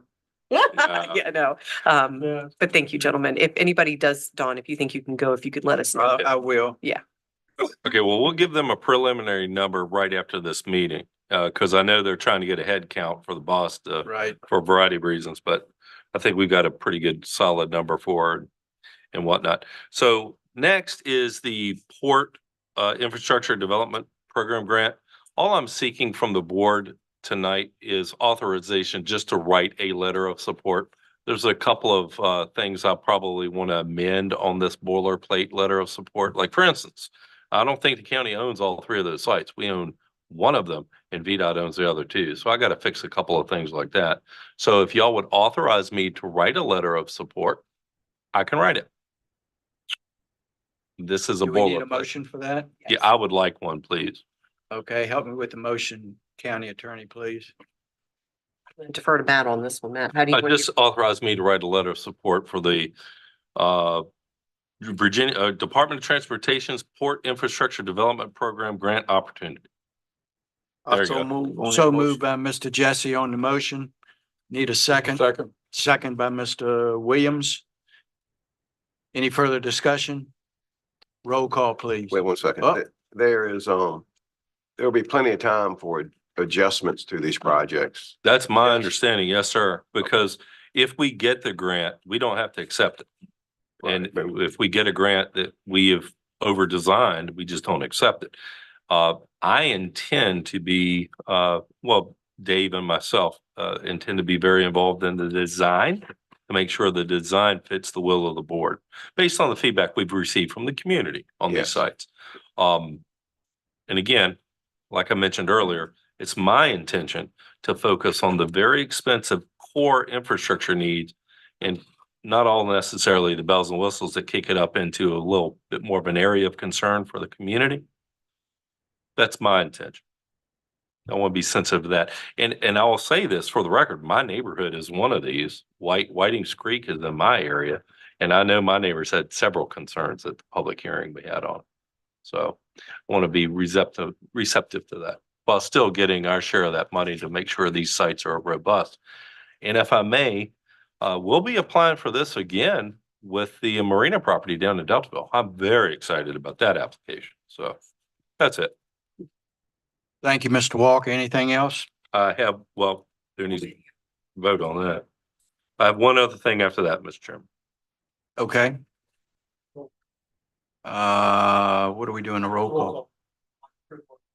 Just Support letter. authorization to write a letter of support. Oh, my bad. Thought we did that. Roll call, please.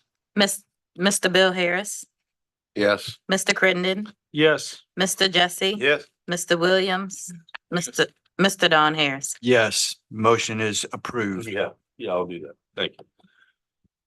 Thanks, Dave. Actually, Mr. Chairman, I have one other thing beyond this next thing. Okay, Dave wanted me to, my eloquent birdie in my ear, wanted to let me or asked me to let the board know that we've been approved for our reduction of the multipurpose path in Deltaville, reduction of size and scope. That was approved. We got notice of that, I think Friday? Thursday or Friday after the board packet went out. So we've been approved for that, and we'll see if that has a positive effect down in Deltaville. The last thing I have, Mr. Chairman, is Randy and I. date of, since it's been approved, do we need to take any action? Not at this time. Right? I think we're good on that. When are they talking about starting that project? Well, Any, depends. Yeah, it really depends on what you mean by started. They've been designing it for 5 years. well, yeah, I know. It's on the way. We're going to ask them for another update in the spring if we haven't had something by Christmas. Okay, wonderful. Yeah. Item In fact, number put that 2. on. At the March or January board. I was just asking Dave to make sure we ask them to come in at our January strategic meeting Okay, to give us an update, because that's a fairly large project. It probably should go on that January budget meeting okay. where we have the strategic projects and whatnot. And your last? The last thing is, Randy and I had the pleasure of meeting with several community leaders around Big Lake Creek before I went on my annual leave. A very productive meeting. Met with the community leaders, or a few of the community leaders, and they're very intrigued by the regional dredging program. I want to make sure I speak correctly on this, and seem to be interested in engaging with that in some mechanism, shape, or form. After leaving the meeting with the community in the living room, we reached out to Louis, and I told Louis, I said, Louis, this may be a good pilot project, may be the first creek you work with under the regional dredging program, regardless of whether the county's involved or not. Now, we will be involved from one standpoint, is we are a waterfront property owner on that creek. So we are kind of a part of that community. So we're involved in that spirit, but we'll probably need to work with Louis a little bit more between now and Christmas, I would hope, to determine how we want to participate, how the county's role in that regional dredging program would look. Specific to Big Lake, that creek is interested in working with Louis in the regional dredging program as maybe being one of his first creeks that they look at. And I hate using the word pilot, but it would serve as kind of a pilot project for the regional dredging program right there in Deltaville. So that was all I had, Mr. Chairman. How many residents on Big Lake? What did Will say? Did they have like 100? I was gonna say, I think it was just less than 100. Just less than 100. Yeah. And of course, it's both sides of the creek. So you have one side on Richmond Road and the other side is that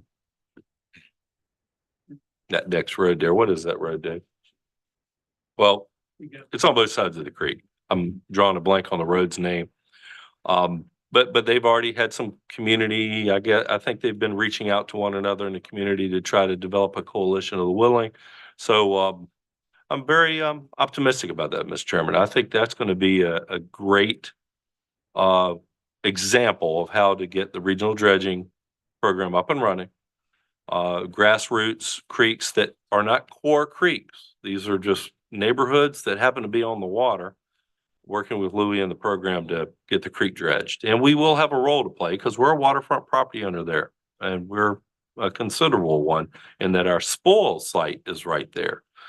Not getting into the weeds and not monopolizing time, but being that our spoil site is right there, we are under the impression that there may be some monies available with the Corps of Engineers to revise, expand, renovate our existing spoil site. We may be able to renovate or house some of the spoils from Big Lake in that spoil site. We're going to be exploring that with the Corps of Engineers if the project moves forward. So I'm fairly positive and optimistic that that's going to be a good thing for the county and for all of our waterfront communities if we can develop a good boilerplate on how to do it. Yeah, I was just gonna say, I think that this is something that be far-reaching like past Deltaville, because if I'm not mistaken, all of our districts have a creek or two that need dredging periodically. And this is a good way to prepare for the future. And I think it's a worthwhile program if we can get it implemented without too many bumps. We're looking at special tax zones for this, to fund this. That's one of the things I think the board's going to have to comment on, whether we do it as a incremental tax structure where we take the taxes that are currently coming from properties and set aside maybe an eighth of a penny, half a penny or a quarter penny to each little fund after you create a district, or whether you take that same district and add to their taxes a quarter penny, a half a penny or something like that to go in their fund. Been just brainstorming about it with Randy, and what my initial gut is telling me, maybe work with each individual community as their district is designed around those waterfront property owners and let them choose what their rate is. Like if you're doing addition to, say, for instance, I'll use my neighborhood as an example. If Whitings Creek came together as all of our property owners and decided, well, we're going to need X amount of dollars by 2035, 2040 to dredge the creek. We'll do the math there. And based on everyone's current assessed values, that looks like it's going to be a 1/10 of a penny rate.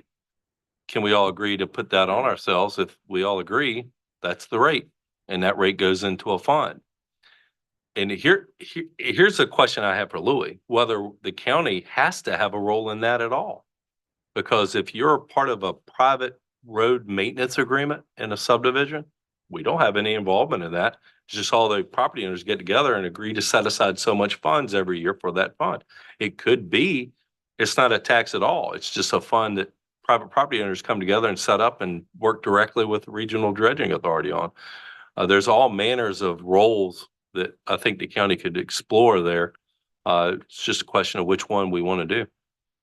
Yeah, special tax districts concern me. And also when we're looking at a regional approach, right? Special tax districts, it seems to me there's a chance for money to be taxed in Middlesex and then it's regionally used somewhere else outside of Middlesex. So I think there's a whole lot of stuff we've got to look at. Well, thank you for all your input. Yeah. And Bill, it's a good point. It may be that the county, as the board and the county decides, hey, look, we're part of this regional dredging authority, but let the communities work directly with them and leave us out of it altogether, like a private road maintenance agreement. Then we may have a representative on that regional dredging authority, but all of our creeks work independently with them. And we're just out of it. That may be the way to go. Either way, I'm excited to have it because wow. No offense, but we hope we don't have to do another dredge directly again and work with another entity to maybe do it. So that being said, that's all I have, Mr. Chairman. Thank you. We'll be looking forward to more information regarding that as it's compiled. I'll work with the board on trying to get Louis back to go through some of our options too. Okay. Yep. One last thing, I think the next step with that community was to bring Louis down and have him sit in the living room and talk to the community group and see how they want to move forward. That was our next step, wasn't it, Randy? Yes. Yeah. Yeah, that should happen for Yeah. sure. Okay, item number 7, county attorney update. Nothing outside of my staff report, Mr. Chairman. All right, thank you very much. You've been busy as I read through your staff reports. Thank you for all your work. Unfinished and new business. Any unfinished business that we need to chat about? Hearing none, seeing none. Any new business?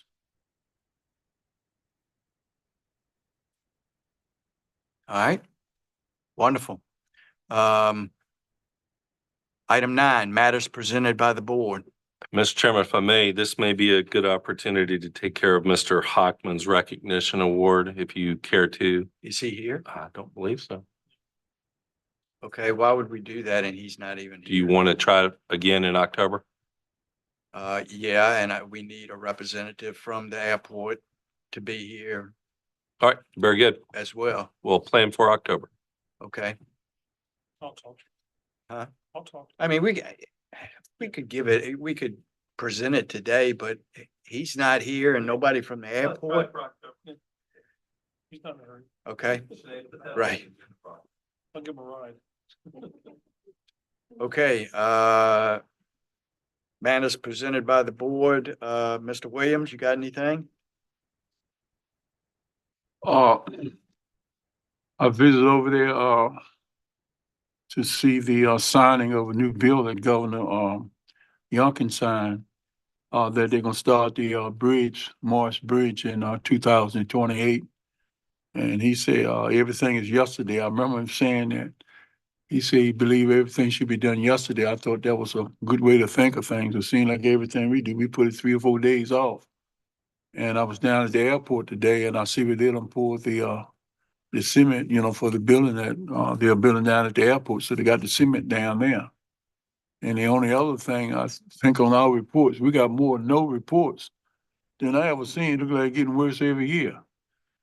You had no reports, the ones that have no reports on it. And in VDOT, they weren't here today, but I just want to make sure that somebody contact them because I've been trying to get the grass cut across there from the school. I ain't been trying real hard. Maybe I've been doing a good job.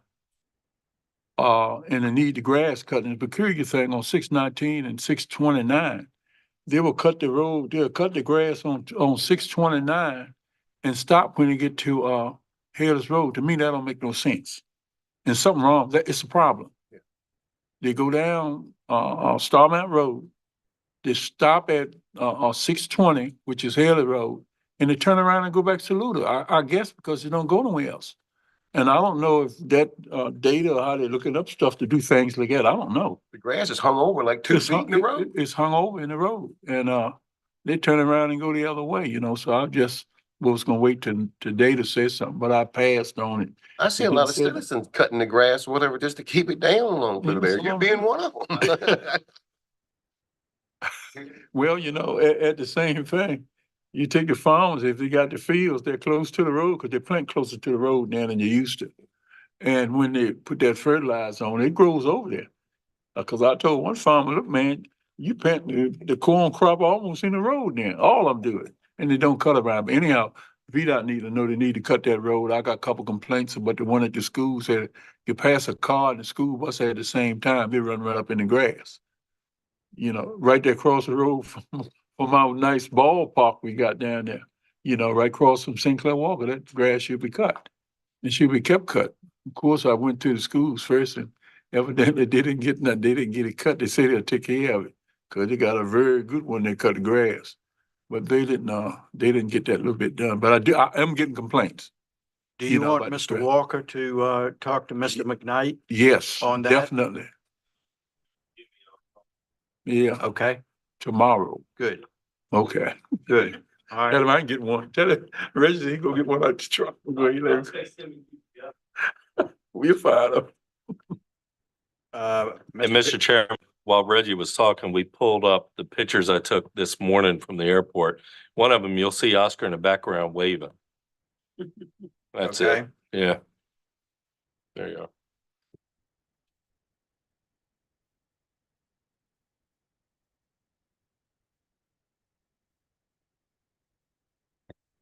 All right, how is that connection with Oscar and what's going on? Everything good? Okay. Mr. Bill Harris, what you got for us? I too, did attend the bill signing and I was glad to see the things. It looks like we've, got some people there that want to push to get the bridge replaced sooner rather than later by their actions. And I'm in hopes that that actually happens. We need that bridge replaced, and I was glad to see that. That's it. Wonderful. I'll just comment briefly. Yes, I attended that. It was a very nice program. I was probably most impressed that most of the sand on that beach was delivered from Middlesex. That's our beach. I thought that was pretty interesting. And I, going back last month, I attended the sheriff's opening as well. Most all of us did. So that's all I got. Mr. Crittenden? Mr. Walker had took my biggest thing, that regional dredge down at Big Lake. That's been taking up some time. I know that this seems to be a great solution to the problem. I just want to say that it's in our interest, whether we administer the program, whether it goes through the PDC or whoever does it, it's in our interest that this is done in this manner because it gets the creeks dredged, it keeps the property values up. Yet we're not really involved in the dredging directly. And I think that would be a win-win for us.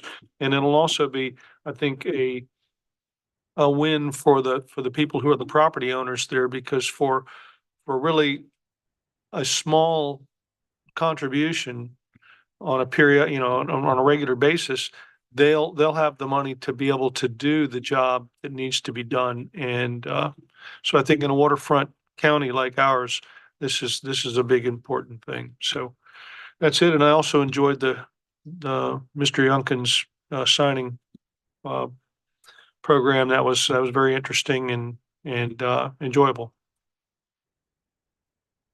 Mr. Jesse?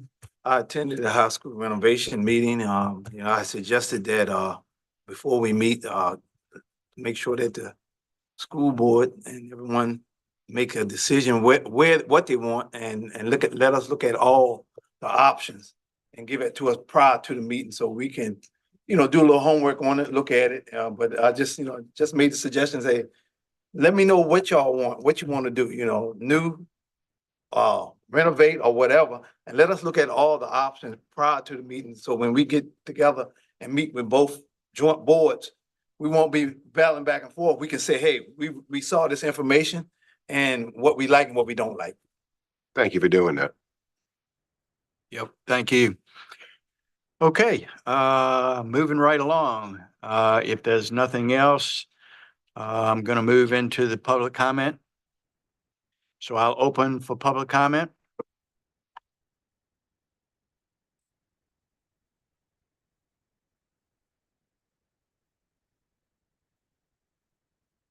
State your name and where you live, please. Chris Brewington, Middlesex County. You want the address too? 10390 Hartfield or General Fuller? Hartfield would have been sufficient, but Yes, thank you. Sorry.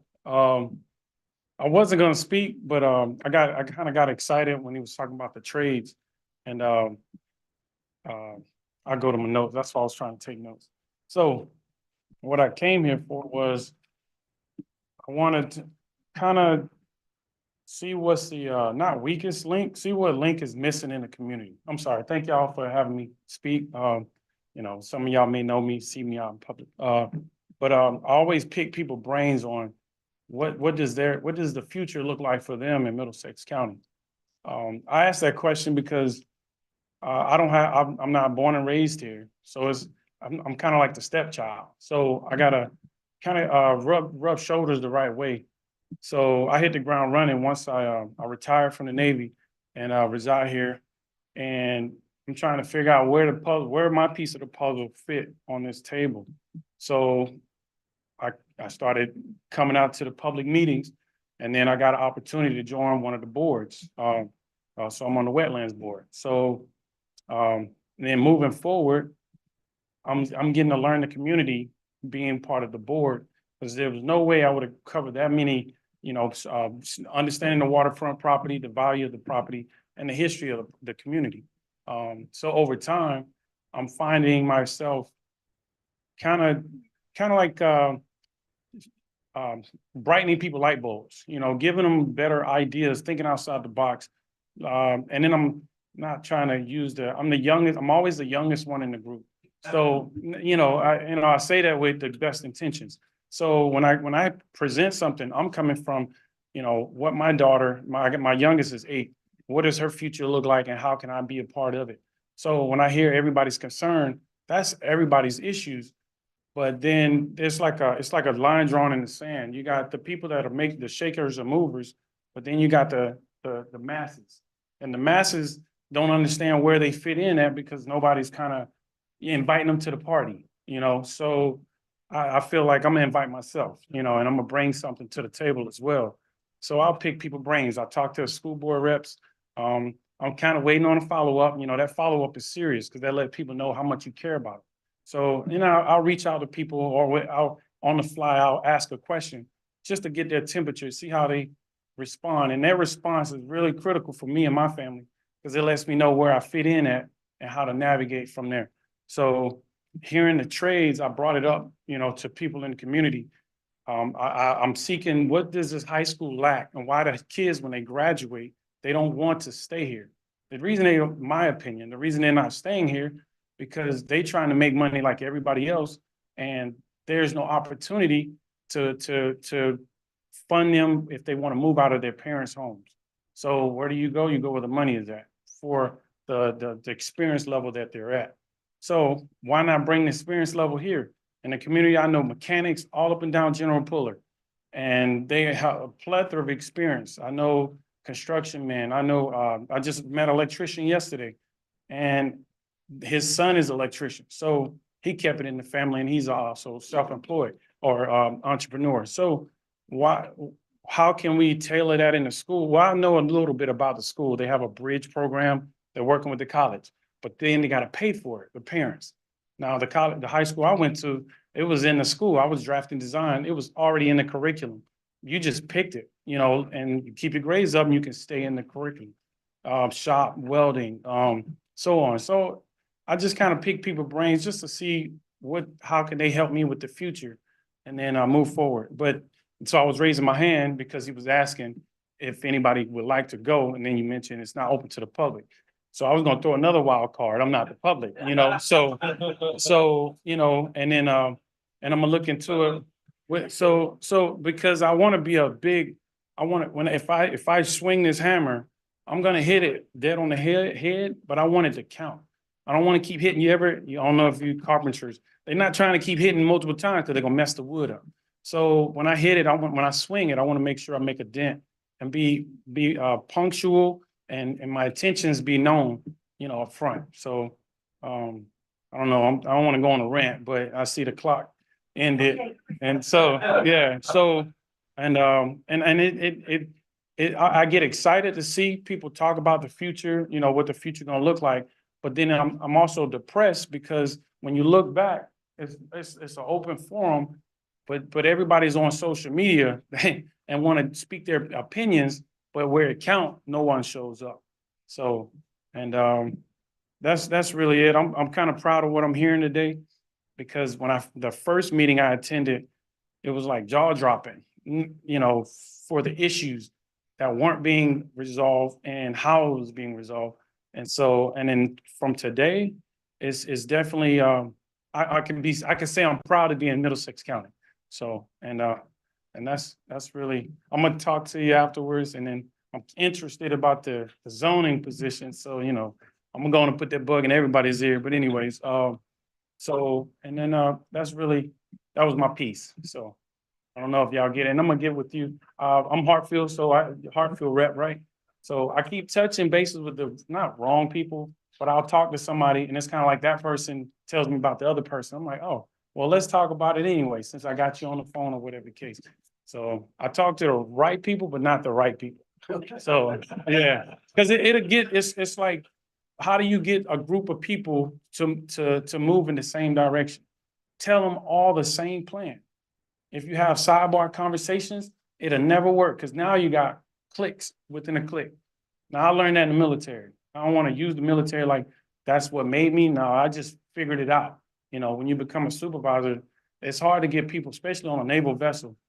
Well, were you in the Navy? Boiler technician, Okay. How many years? 22. And the whole 22, because most people convert and do other, other skills, but, so, yeah. But yeah, to get people to move forward, tell them all the same plans and stick with it. But if you change the plan, everybody need to know the new plan. So, and that's it. Man, you make me laugh when you smile too hard for me. I don't normally talk during public comment, but I feel a special kinship because I remember the first night you and your wife were here. Mhm. I think we snagged both of you for committees. Yes, sir. Yeah, I think I got them on both. Parks and 'Cause Recs. I don't meet people often without snagging them. So. No problem. Thank you for your comments. Yes, sir. Appreciate it. Mhm. And thank you for your service with the Navy as well. Thank you.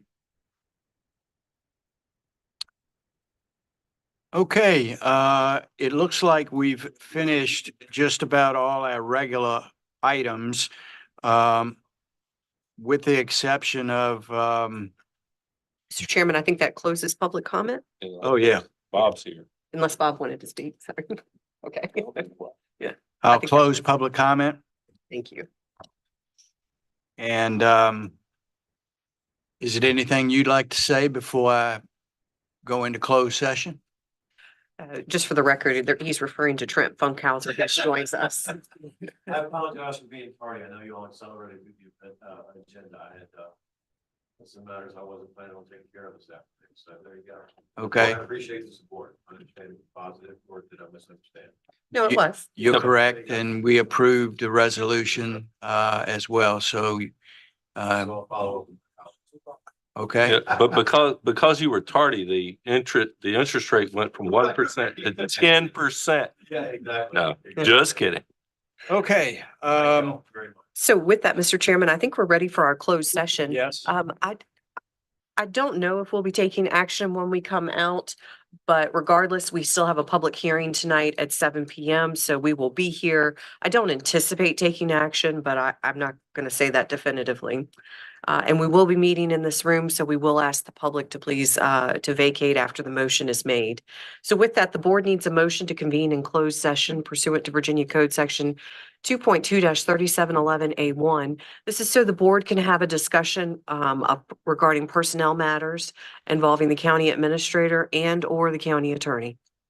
So moved. So moved by Mr. Jesse, Second. second by Mr. Crittenden. Any further discussion? Roll call, please. Mr. Crittenden, Yes. Mr. Jesse, Yes. Mr. Williams. Yes. Mr. Bill Harris. Yes. Mr. Don Harris. Yes, we will now go into closed session. Yeah. Which